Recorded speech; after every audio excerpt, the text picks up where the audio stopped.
안녕하세요. 의사가 들려주는 건강 이야기, 건강톡톡 시간입니다. 저는 서울성모병원 이비인후과 교수 김도현이고요. 지금 제 옆에는 신경외과 박재성 교수가 나와 계십니다. 안녕하세요, 교수님. 네, 안녕하세요. 저는 뇌 및 두개조 종양 전문의 신경외과 교수 박재성입니다.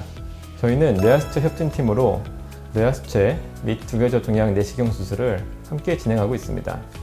네, 지금부터 뇌하수체 및 두개조 종양과 치료 방법에 관해 쉽게 알려드리겠습니다. 교수님, 시청자들께서 뇌하수체란 이름 자체를 낯설어 하실 것 같습니다. 뇌하수체란 무엇이며 뇌하수체 선종이란 무엇인지 쉽게 설명 가능할까요? 뇌하수체란 대뇌 바닥 쪽에 존재하는 조그만 완두콩 크기의 구조로서 각종 호르몬 분비에 중추가 됩니다. 이 호르몬들은 우리 신체의 성장과 대사 등에 관여하면서 체내 항상성 유지에 중요한 역할을 합니다. 뇌하수체 선종은 바로 이 뇌하수체의 종양이 생긴 것으로 이해하시면 됩니다. 대부분의 뇌하수체 선종은 수술적 치료만으로 좋은 치료 성적을 보일 수 있습니다. 그럼 뇌하수체 종양으로 나타나는 증상에 관해 이야기해 보겠습니다. 종양으로 인해 호르몬이 과다 분비되어서 나타나는 증상, 또는 종양이 커지면서 주위 구조를 압박해 나타나는 증상이 있지 않습니까? 네, 먼저 호르몬이 과다 분비되어서 나타나는 질환을 살펴보면 부신피질 자극 호르몬이 과다 분비되어 나타나는 쿠싱병이 대표적입니다. 그 외에 성장 호르몬이 과다 분비되면 말단 비대증이나 거인증이 나타나며 여성의 경우 유주 분비 호르몬이 과다 분비되면 무월경이나 유르증과 같은 증상이 나타날 수 있습니다. 교수님, 종양의 크기 증가로 인해 나타난 증상들은 어떤 것들이 있나요? 종양의 크기 증가로 인한 대표적인 증상은 시야결손입니다.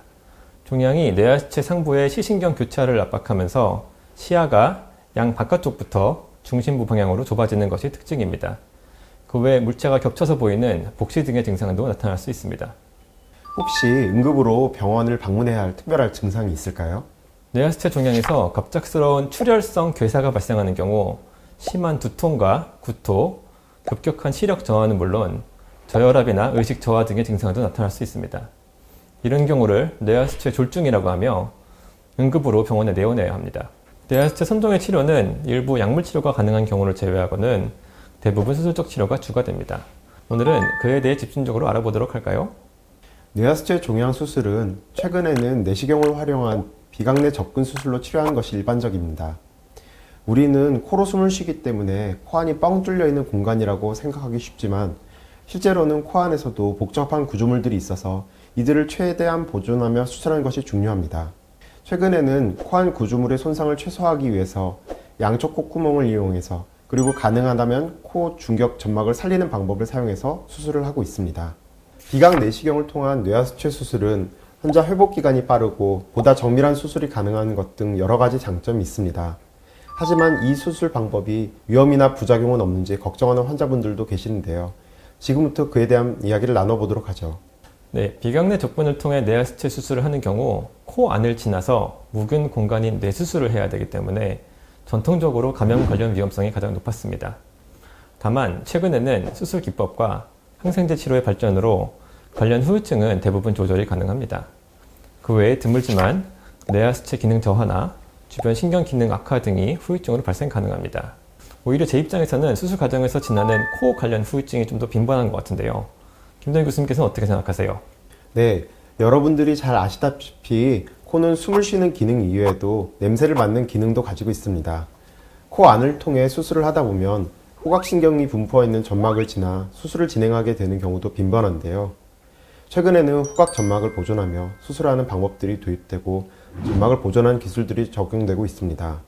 그럼에도 불구하고 일부 환자분들은 수술 후 2~3개월 동안 후각저하를 호소하기도 합니다. 그런데 이런 증상들은 대부분 일시적이고 수술 후 6개월 정도 지나면 회복되는 것이 일반적입니다.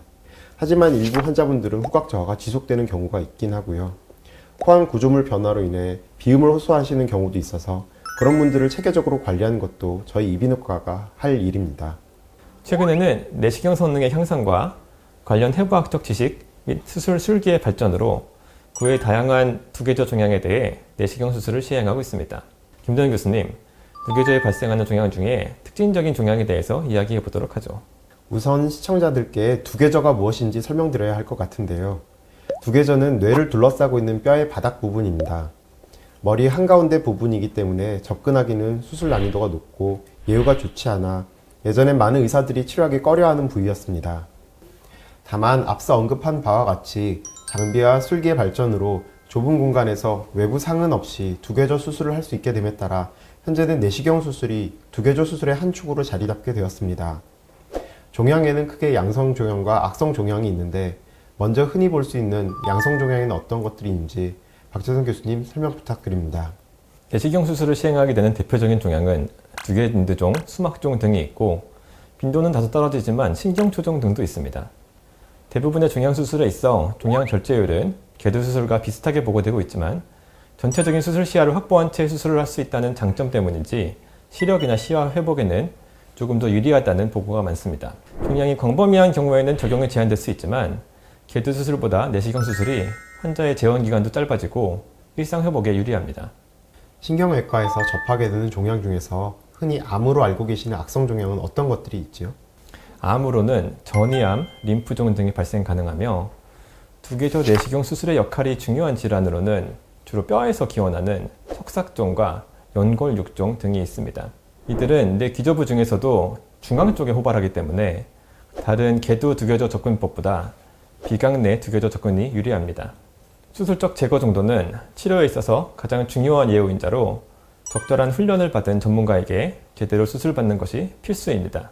그 외 코 검진을 통해 주로 접하게 되는 다양한 종양에 대해서는 김도현 교수님께서 추가로 설명해 주시겠습니다. 두개조에 발생하는 종양 중 특징적인 종양으로 후각신경 아세포종이라는 종양이 있습니다. 냄새를 맡는 후각신경에 생기는 종양이고 드문 질환이지만 후각이 저하되고 종양이 커질수록 코막힘 등이 동반되게 됩니다. 후각신경은 뇌에서 나와 코 안쪽까지 걸쳐 있기 때문에 종양도 양쪽에 걸쳐 진행되는 경우가 많고 진행한 경우 여러 곳이 전이가 쉽게 발생하는 악성 종양입니다. 후각신경 아세포종이나 두개조에 생기는 상당수의 종양에서는 후각 저하가 동반되는 것으로 압니다. 그렇다면 냄새 맡는 게 저하되면 종양을 의심해 봐야 될까? 시청자들께서 궁금해하실 것 같은데요. 항상 그렇지는 않습니다.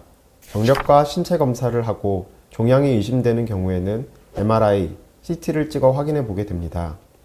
후각신경에 생기는 종양은 코 천장 부위에서 발생해서 코 안으로 내려오기도 하지만 머리뼈 안쪽으로 진행하는 경우도 많기 때문에 세심히 살펴보아야 합니다.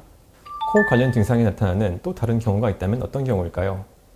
코 관련 증상이 나타나는 다른 질환으로는 비인두 종양도 있습니다. 비인두는 코에서 목으로 넘어가는 부위를 명칭합니다. 비인두 부위에는 코와 귀를 연결하는 이관이 있습니다. 비인두 종양이 생기면 이관 입구가 막혀 한쪽 귀가 먹먹한 중이염 증상이 나타날 수 있어서 수개월 동안 중이염 치료를 하다가 발견되는 경우도 종종 있습니다. 또한 피가 섞인 콧물이나 가래가 나올 수 있으며 크기가 커지면 코막힘도 발생하고 종양이 진행해서 뇌신경을 침범하면 얼굴 주변의 감각 이상 등의 증상을 일으킬 수도 있습니다. 또는 임파선 전이가 흔하기 때문에 목에 혹이 만져져서 발견되는 경우도 흔합니다. 그렇다면 비인두에 생긴 종양은 어떻게 치료하는지 설명 부탁드립니다. 비인두암은 수술보다 방사선 및 항암 치료가 주로 시행됩니다. 최근에는 암 부위에 집중해서 더 많은 방사선을 집중시키고 주변 장기의 피해를 최소화하는 방사선 치료를 활용합니다. 항암 치료도 암종의 특성에 따라 표적 항암 치료를 하는 케이스가 늘어나고 있습니다. 종양이 너무 크거나 치료 후에도 암종이 잔존할 시에는 수술적 치료를 고려해 볼 수도 있습니다. 코피로 이비인후과를 방문하는 환자분들도 많은데 코피가 주요 증상으로 나타나는 종양도 있죠. 양성 종양인데도 코막힘과 코피를 동반하는 질환들이 있습니다. 혈관 기원의 종양들이 대표적인데 혈관 섬유종은 안면 깊숙한 곳에서 나오는 꽤 큰 혈관에서 기원한 종양으로 단순한 절제만으로는 재발이 잦은 종양입니다. 그래서 종양을 제거하기 위해 신경외과에서 종양으로 뻗어가는 혈관을 수술 전에 미리 타깃으로 막아내고 두개조 부위까지 철저하게 종양을 제거해야 재발률을 줄일 수 있습니다. 두개조 질환 수술은 저희 신경외과와 이비인후과가 협진해서 진행하는데요. 왜 이렇게 진행하는지 시청자들이 궁금해하실 것 같습니다. 코의 구조물을 잘 이해하고 손상을 최소화하며 접근하는 것은 코 전문 의사가 전문이고 뇌를 침범한 종양의 경우 치료 범위를 결정하는 것은 신경외과 의사가 전문이기 때문에 두 과가 긴밀하게 협조하며 수술하는 것이 매우 중요합니다. 일반적으로 두개조 접근은 그 술기가 어렵고 힘들기 때문에 종양에 대한 접근만으로도 집도의가 지치는 경우가 많습니다. 하지만 말씀드린 대로 두 전문가가 협력하여 수술을 진행하면 종양을 절제할 때 상대적으로 덜 지친 상태에서 수술할 수 있고 이에 좀 더 집중하기 용이합니다. 거기다가 일반적으로 한 임상과의 전문의 혼자서 수술을 집도하는 데 비해서 두 임상과의 전문의가 함께 수술을 하게 되는 경우 서로가 서로에게 상호 보완적인 역할을 함으로써 수술의 완성도를 높일 수 있습니다. 이러한 협력 관계는 수술뿐만 아니라 진단 및 후속 치료 방향 등을 결정할 때도 다학제 진료의 형태로 이어지게 됩니다. 네, 건강톡톡 오늘 이 시간에는 내시경 뇌하수체 및 두개조 종양 수술에 대해 집중적으로 알아보았는데요. 두개조 종양은 바로 인접 부위의 눈과 뇌와 같은 매우 중요한 장기들이 가까이 있어서 조기에 발견하는 게 중요하며 가벼운 두통으로 우연히 발견되거나 눈 증상으로 비롯되어 내원하기도 합니다. 한편 코막힘, 코피, 귀 먹먹함, 후각 저하와 같은 감기 유사 증상으로 나타나는 경우에는 진료의 필요성을 느끼지 못해 진행된 이후에 발견된 경우도 많습니다. 이 증상을 느끼실 땐 너무 오래 방치하지 마시고 병원을 찾아 진단 받아보시길 바랍니다. 건강톡톡 지금까지 함께 해주신 여러분 감사합니다.